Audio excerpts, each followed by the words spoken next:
오늘 본문은 악인의 형통을 부러워하지 말고 그와 함께 있으려고도 하지 말라는 명령으로 시작합니다. 악인들은 마음이 강포하며 그 입으로 재앙을 말합니다.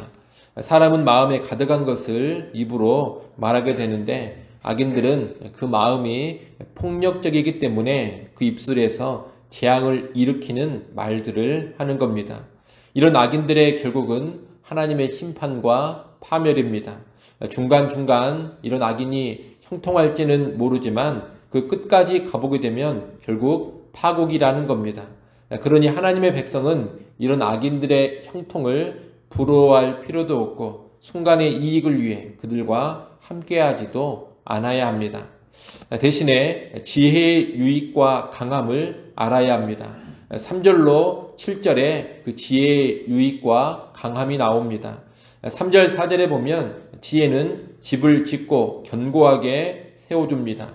집의 방들을 귀하고 아름다운 보배로 가득 채워줍니다. 이 말은 지혜가 가정을 든든히 세워주고 가정을 풍성하게 만들어준다는 뜻입니다. 그러니 아름답고 풍성한 가정, 복된 가정의 비결은 다른 것이 아닙니다. 여호와를 경외하는 지혜, 여호와의 말씀에 순종하는 지혜로 가정생활을 하는 겁니다. 5절, 6절은 지혜를 가진 사람이 강하고 승리한다라는 것을 말해줍니다. 외적인 힘과 능력보다 더 강한 것이 지혜입니다. 지혜를 가진 사람이 진정한 능력자라는 겁니다. 이런 지혜자는 전쟁에서도 지략으로 싸워 승리를 얻습니다. 아무리 군사가 많고 강해도 지략이 없으면 결코 전쟁에서 이기지 못합니다. 전쟁의 승리는 최종적으로 지략을 사용하는 지혜에 달려있는 겁니다. 그뿐 아닙니다. 지혜는 재판하는 자리에서도 힘을 발휘합니다. 7절 말씀을 같이 한번 읽어보겠습니다. 7절 함께 읽습니다.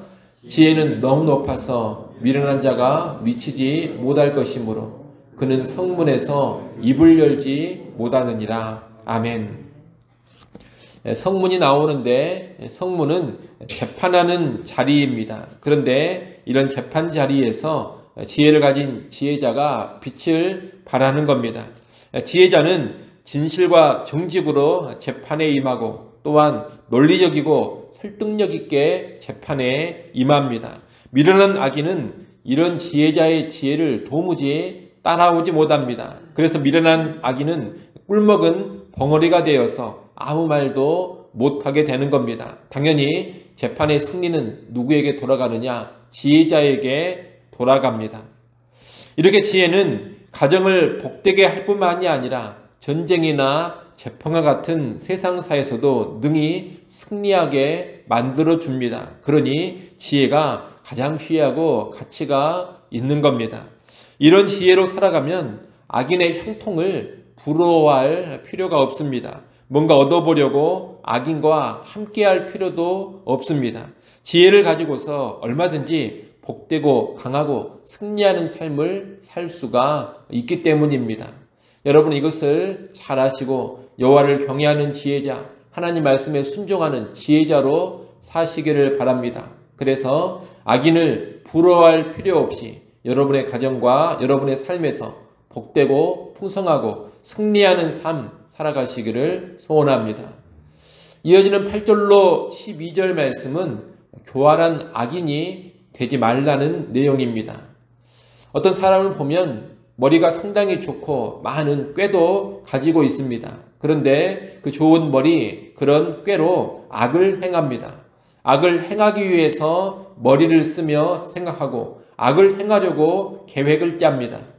이런 사람은 겉으로는 지혜로워 보일지 모르지만 진정한 지혜자가 아닙니다. 이런 사람은 교활한 사람입니다. 이런 교활한 악인들의 생각은 죄가 되어서 심판받을 것이고 하나님 두려운 줄 모르는 거만함으로 인해서 결국 사람들에게도 미움을 받게 될 것입니다. 교활한 악인들은 얼핏 보면 강한 지혜자 같지만 그들의 실체는 환난 날에 드러납니다. 그들은 환난이 닥쳐올 때 끝까지 버티지 못하고 다 무너져 내립니다. 참된 지혜는 환난 중에도 힘을 줍니다. 그런데 교활함은 그러지를 못합니다. 교활한 악인들은 환난 날에 무너지면서 그들의 실체를 드러내는 겁니다. 이런 악인들은 또한 자기밖에 모르기 때문에 사망으로 끌려가는 자를 돕지 않습니다. 억울하게 살육당하는 사람들이 있어도 그들을 구원하려고 하지 않고 외면해 버립니다. 사람들이 사망으로 끌려가고 살육을 당하는 상황은 외적으로 안정된 시기가 아닙니다. 시기적으로 아주 불안하고 위태로운 때입니다. 교활한 악인은 이런 때 억울하게 살육당하는 사람을 절대로 돕지 않는다는 겁니다. 그런 사람을 돕다가 혹시라도 자기가 해를 당할까 두려워서 모른 척 하는 겁니다. 죽어나가는 사람들을 살리기 위해서 머리를 쓰지 않고 생각도 하지 않고 계획도 세우지 않습니다. 오직 자신의 안위만을 생각합니다. 그러면서 나중에 뭐라고 하느냐? 나는 그런 일, 부당한 살육이 벌어지고 억울한 죽음이 일어나는 그런 일을 몰랐다고 변명합니다. 사실 알았으면서도 돕지 않았던 겁니다. 그런데 자기는 몰랐다고 하면서 후에 교활한 변명을 한다는 겁니다. 하지만 아무리 둘러대려고 해도 사람의 마음, 사람의 영혼을 속속들이 통찰하시는 하나님은 속일 수 없습니다. 하나님은 그 악행을 훤히 하시고 그 행위대로 보응을 하십니다. 여러분, 겉으로 지혜로운 것 같지만 그 마음에 악을 꾀하고 있다면 그는 참 지혜자가 아니라는 것을 분명히 알아야 됩니다. 그는 교활한 악인에 지나지 않습니다. 교활한 악인은 우리가 봤던 것처럼 환난 날에 다 무너져 버립니다. 위태로운 때 억울하게 죽임당하는 사람들을 외면하다가 하나님의 준엄한 심판을 받게 됩니다.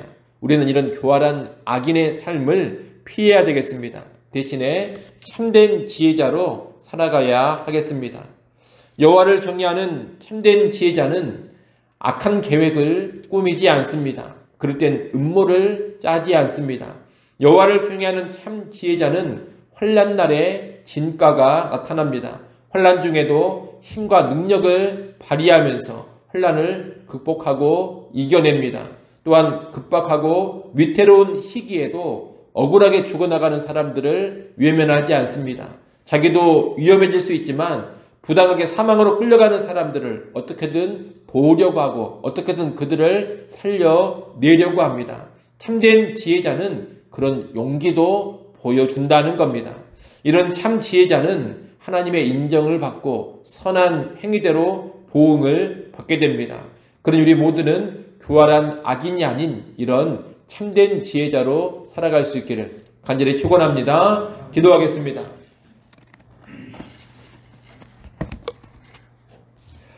하나님 아버지, 악인의 형통을 부러워하지 않게 하시고 순간의 이익을 위해서 악인들과 함께 하려고도 하지 않는 사람 되게 하여 주옵소서.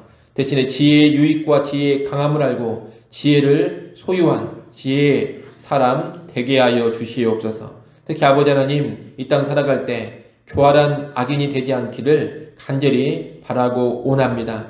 지혜로운 것 같지만 실상 악인에 지나지 않는 그런 교활함을 버리게 하시고 참된 지혜자로 살아가게 하여 주시옵소서. 아버지 하나님, 새벽 시간 또 우리를 깨워주시고 기도하는 자리로 불러주셔서 감사합니다. 우리의 힘과 능력과 소망이 하나님뿐인 것을 다시금 인정하게 하시고 하나님 앞에 엎드립니다. 아버지 하나님, 우리를 주목하여 주시고 긍휼을 베풀어 주시옵소서. 오늘 하루 우리의 남은 인생 하나님의 은혜와 긍휼, 하나님의 능력을 힘입어 살아가게 하여 주시옵소서. 새벽에 도우시는 하나님의 도우심을 이 새벽 시간에 다시금 누려가게 하여 주옵소서. 예수님의 이름으로 기도드리옵나이다. 아멘.